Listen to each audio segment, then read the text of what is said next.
에베소서 5장 8절에서 14절 말씀을 통해서 빛이 되는 사람이라는 제목으로 말씀을 나누고자 합니다.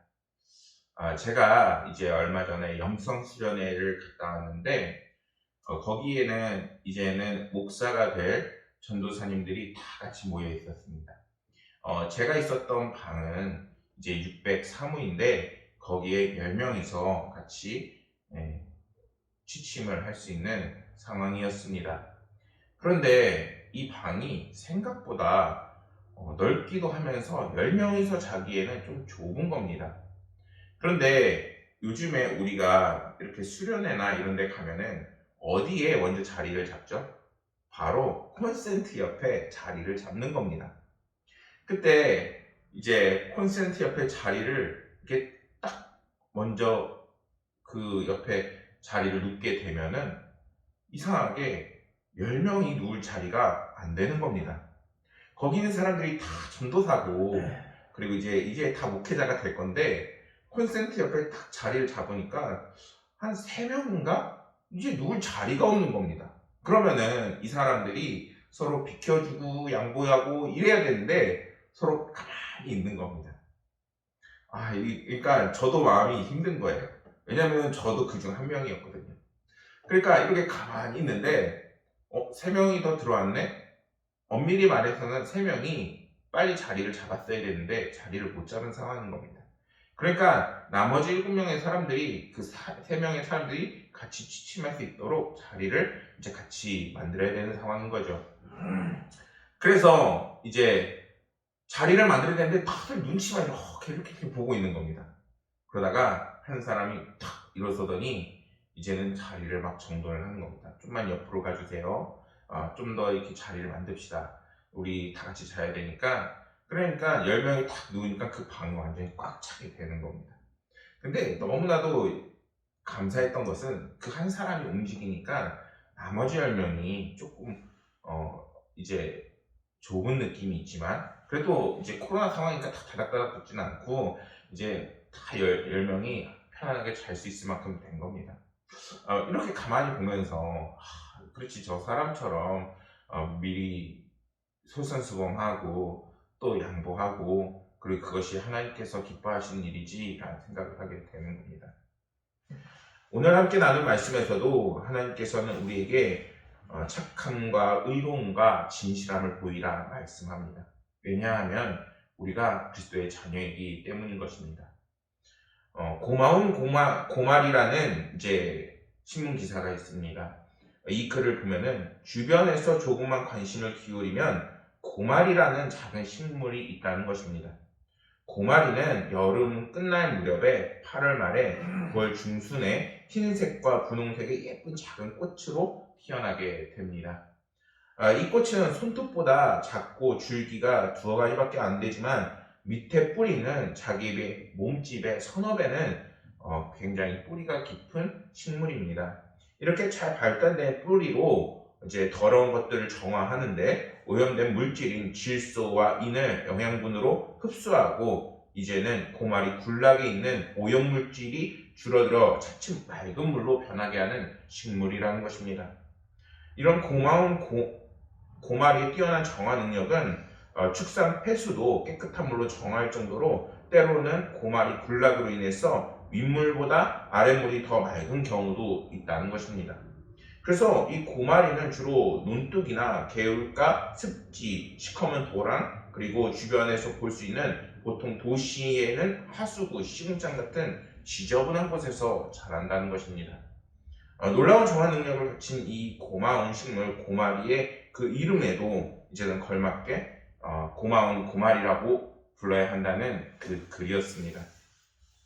이 글을 보면서 이 고마리가 고마운 것도 있지만 어떻게 보면은 이렇게 표현할 수도 있지 않을까 생각을 합니다. 오늘 말씀처럼 착한 고마리, 선한 고마리. 고마리가 선한 영향력을 우리 사람들에게 끼치는 그런 표현을 할 수 있듯이 하나님께서는 우리 성도들이 세상에 나아가서 예수 그리스도의 그 빛을 전하고 소금이 되고 하나님의 그 선한 영향력을 끼치기를 원하십니다. 오늘 함께 나누는 말씀에서 우리를 향해 주 안에서 빛이라 라고 하나님께서는 말씀하십니다. 그 말은 성도는 빛의 자녀들이기 때문에 그에 걸맞는 행동을 해야 한다는 것입니다. 오늘 본문 말씀 이전에는 그리스도인들이 버려야 하는 것들이 나오는데, 첫 번째로는 음행, 그리고 더러운 것, 탐욕, 누추함, 어리석은 말, 희롱의 말 등을 이제는 성경은 우리가 버릴 것을 먼저 이야기했습니다. 그러나 사람들은 그 사람들과의 관계를 맺고 일을 하고 또한 세상을 살다 보면은 너무나 쉽게 자기도 모르는 사이에 죄를 짓고 있고는 합니다. 그리고 이러한 것은 버리라는 말씀하는 그 사도 바울 시대에도 너무나도 쉽게 일어나는 상황이었던 것입니다. 사람은 시대가 변함에 따라 더 문명은 변하고 과학 발전이 더 발전할 수 있지만 사람의 근본적인 우리 안에 있는 죄성은 변하지 않는 것입니다. 사도 바울은 에베소 교인들을 향해서 이러한 버려야 할 것들을 이제는 버리고, 그리고 성도들이 빛의 자녀로서 이제는 살라 말씀하고 있습니다. 그리고 이러한 말씀은 오늘날 우리를 향해서 하는 말씀인 것입니다. 오늘날 그리스도인들이 살아가는 것을 이제는 너무나도 힘들어하고 그리고 절망하고 있는 상황이지만, 그 속에서 우리가 힘을 낼 수 있는 것은 이제는 우리가 이렇게 착함과 의로움과 진실함을 펼쳐내면서 살아나갈 수 있는 그런 능력을 하나님께서 주시기 때문인 것입니다. 코로나 사태는 많은 사람들에게 신앙을 버리게 만들었습니다. 사람들은 점점 하나님의 말씀을 지킬 수 없다 이야기하고 신앙생활을 많이 부담스러워합니다. 오늘날의 세태는 그리스도인들이 이제는 그리스도인으로서 살아가기 어렵고 부담스럽게 만들고 있는 것이 사실입니다. 그러나 우리가 다시 한번 이 관점을 바꿔야 합니다. 신앙을 지키기 힘든 상황일수록 참 좋은 하나님은 이제는 우리에게 그것을 이길 수 있는 힘과 능력을 더해 주시기 때문인 것입니다. 오늘 말씀에서도 주님께서는 우리에게 주 안에서 하라 분명하게 말씀하고 있기 때문입니다. 하나님은 무언가 주문하실 때 반드시 감당할 수 있는 그 방법과 피할 길을 우리에게 반드시 예비해 놓으시는 분이십니다. 오늘 말씀의 본문 말씀은 이렇게 말씀합니다. 너희가 전에는 어둠이더니 이제는 주 안에서 빛이라. 하나님은 우리에게 이제 주 안에서 이제는 그 모든 것을 감당하라, 이렇게 분명하게 말씀하고 계십니다.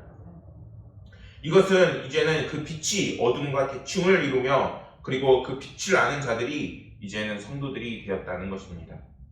그렇다면 성도들은 어떤 빛을 아는 것일까요?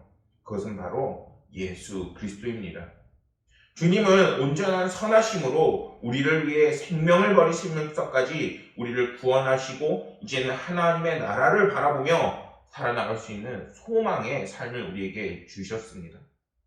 이것은 단순히 우리가 죽어서 천국에 들어간다 이러한 것이 아니라 오늘날 우리의 모든 삶의 여정과 과정이 이제는 빛의 자녀들로서 갈 수 있는 그런 과정을 담고 있다는 것입니다. 그리고 그 과정을 이끄시는 분이 바로 예수 그리스도 그리고 주님이시며 하나님께서 함께 하신다라고 분명하게 말씀하고 계시는 것입니다. 이제 성도는 빛을 사랑하고 어둠을 싫어하며 빛 없이는 하루도 살아갈 수 없는 존재가 되어버리는 것입니다. 그런데 많은 성도들이 자신의 이러한 변화를 깨닫고 이제는 빛 가운데로 살아가려고 계속 그 빛을 찾아야 되는데 오히려 이전에 살던 방식, 내 안에 여전히 남아있는 죄성, 그리고 어두움을 다시 탐욕하려는 그러한 습관을 가지고 있다는 것입니다. 주님을 향한 마음이 생긴 후에 분명한 변화가 우리 가운데 있는 것인데 그것을 깨닫지 못하기 때문에 다시 주님이 주신 그 빛을 잃어버리게 되는 것입니다. 이러한 신앙의 삶은 여전히 우리가 사단의 유혹을 받고 있는 상황을 의미하는 것이며 그리고 이제는 그러한 삶을 이제는 끝까지 벗어버려야 한다는 것을 우리는 깨달아야 합니다. 이제 우리가 그리스도인이라면 주님이 주시는 힘으로 주 안에서 우리가 하나님이 주시는 빛으로 이제는 질적인 변화를 이루었다는 것을 깨달아야 합니다. 그리고 이러한 변화를 받은 그리스도인들은 오늘 말씀에서 말하는 빛의 열매를 맺어 나가는 삶을 살아야 하는 것입니다. 성경은 구체적으로 어떤 열매를 맺으라 말씀합니까? 대체적으로 이 빛의 열매 특징은 이제는 이러한 특징을 가지고 있습니다. 9절 말씀을 보면은 먼저 착함과 의로움과 진실함입니다. 이러한 것들은 모두 하나님의 성품의 그 속성에 포함되어 있는 것입니다. 먼저 착함은 하나님의 이러한 관용과 자비와 인내들을 말할 수 있습니다. 하나님이 죄인된 우리를 이제는 심판과 징계를 하는 것이 아니라 우리를 오랫동안 지켜보고 그리고 오래 참으시고 오늘날에는 자비와 긍휼로 우리의 죄를 용서하시고 끌어안으시는 것처럼 이제는 우리들도 그러한 하나님의 사랑을 실천할 수 있어야 하는 것입니다. 우리가 얼마나 속이 좁아요. 작은 거 하나에도 정말 바르르르 화내고, 그리고 또 내가 예수님을 믿지만 그 예수님을 드러내기보다는 오히려 나의 기분과 감정에서 맞추면서 살아나가는 것이 우리의 모습이 아닌지 우리는 돌아볼 수 있어야 합니다. 둘째로 의로움은 실수가 없으시고 정의롭고 공의로우신 하나님의 성품을 말씀하는 것입니다. 하나님의 말씀이 이제는 정의롭고 공의로우시며 실수가 없으신 것처럼 우리가 이제는 하나님의 그 삶에 나타내는, 하나님의 그 말씀이 우리의 삶에 나타내는 삶을 살아야 하는 것입니다. 우리는 우리의 생각과 판단으로 가기 일쑤입니다. 그것이 다 잘못됐다 말할 수는 없지만 분명한 것은 내 생각과 내 판단대로만 가게 되면 방향을 잃어버리기 일쑤입니다. 우리가 정말 의롭게 되기 원한다면은, 우리가 잘 사는 삶이 되기 원한다면은 이제는 주님께서 인도하시는 그 길이 어딘지를 분명하게 알아야 하는 것입니다. 말씀에 초점을 맞추고 이제는 성령님께 기도하며 우리의 삶을 진행해야 하는 것입니다. 셋째로 진실함은 거짓과 가십과 위선과 같은 어둠이 없으신 하나님의 성품을 말씀하고 있는 것입니다. 우리 역시 이제는 허풍이나 가식과 허위허식이 아니라 이제는 하나님께서 우리에게 진실하셨던 것처럼 모든 상황에서 진실하고 떳떳하고 당당할 수 있어야 하는 것입니다. 특히나 그리스도인들은 어디 가서나 당당해야 합니다. 왜냐하면 주님께서 우리 앞에 진실하고 또한 우리에게 가장 선하고 좋은 것을 베푸신 것처럼 우리가 하나님을 부끄러워하는 삶을 살지 말아야 하는 것입니다. 그러면 이것으로 성경이 말하고자 하는 교훈은 끝난 것일까요? 아닙니다. 하나님께서는 모든 이라는 그 말에서 찾을 수 있듯이 오늘 말씀에서 강조하는 것은 이러한 하나님의 그 성품을 닮아나가는 성도들의 특징이 모든 상황에서 우리에게 일정하게 나타나야 한다라고 말씀하고 계시는 것입니다. 하나님의 말씀과 성품을 분리하지 말라라는 기사가 있습니다.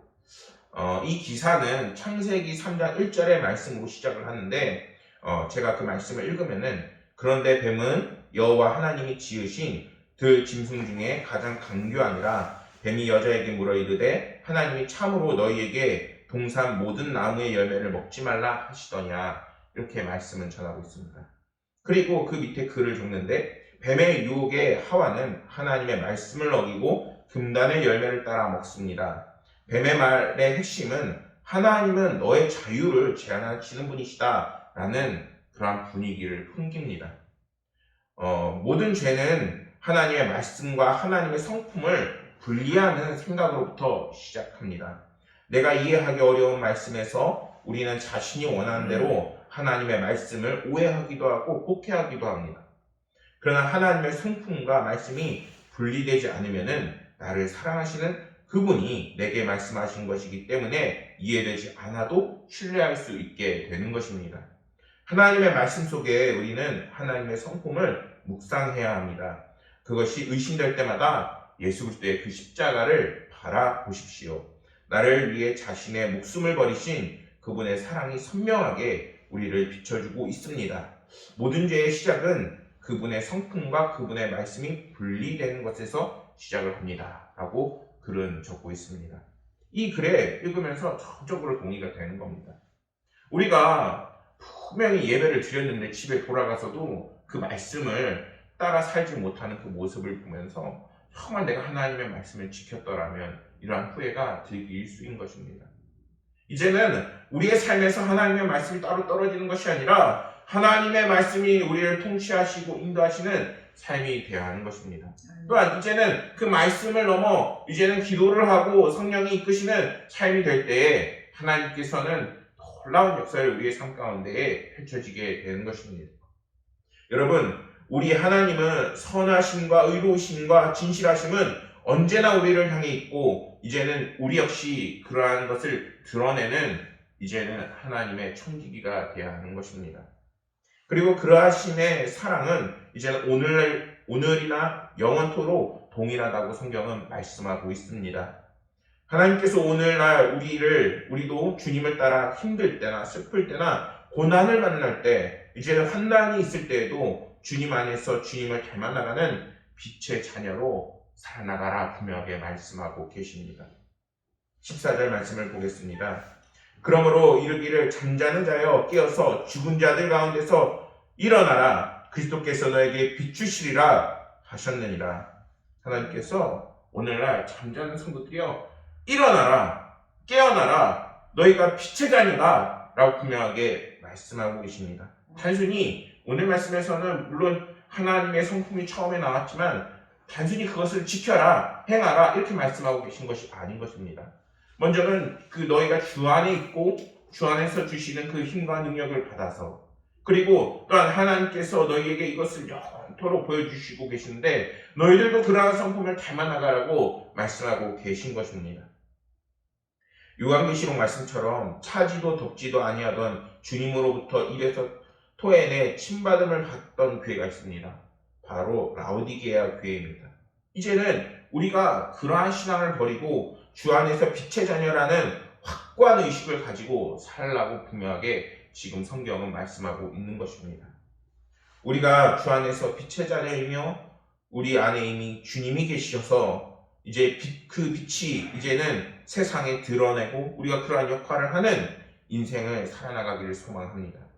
그리고 빛을 증거하려면 애쓸 때에 하나님께서는 우리를 분명하게 도우시고 함께 주십니다. 마태복음 5장 13절에 이렇게 말씀합니다. 너희는 세상의 소금이니 소금이 만일 그 맛을 잃으면 무엇으로 짜게 하리요? 후에는 아무 쓸데없어 다만 밖에 버려져 사람들에게 밟힐 뿐이니라. 사랑하는 성도 여러분, 이제는 우리가 주님 안에 있다는 것을 잊지 마시고 또 주님이 우리 안에 계시다는 것을 꼭 기억하셔서 우리도 각자의 자리에서 주님의 빛, 세상에 복음을 전하는 등불이 되어 어둠을 이기시고 승리하시는 모든 성도님들이 되시기를 간절히 소망하겠습니다. 기도하겠습니다. 하나님 아버지, 오늘 주님께서 빛이 되는 사람이라 우리가 이제는 빛 가운데로 걸어가야 하며 그리고 빛을 증거하는 복음의 등불이 되어야 함을 하나님께서 말씀하심을 들었습니다.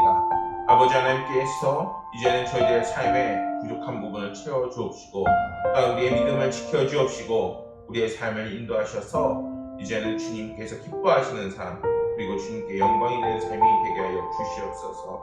하나님께서 우리의 모든 삶을 인도하시고 도와주시고 빛이 되게 하실 것을 믿으며 모든 말씀 우리 구주 예수 그리스도 이름으로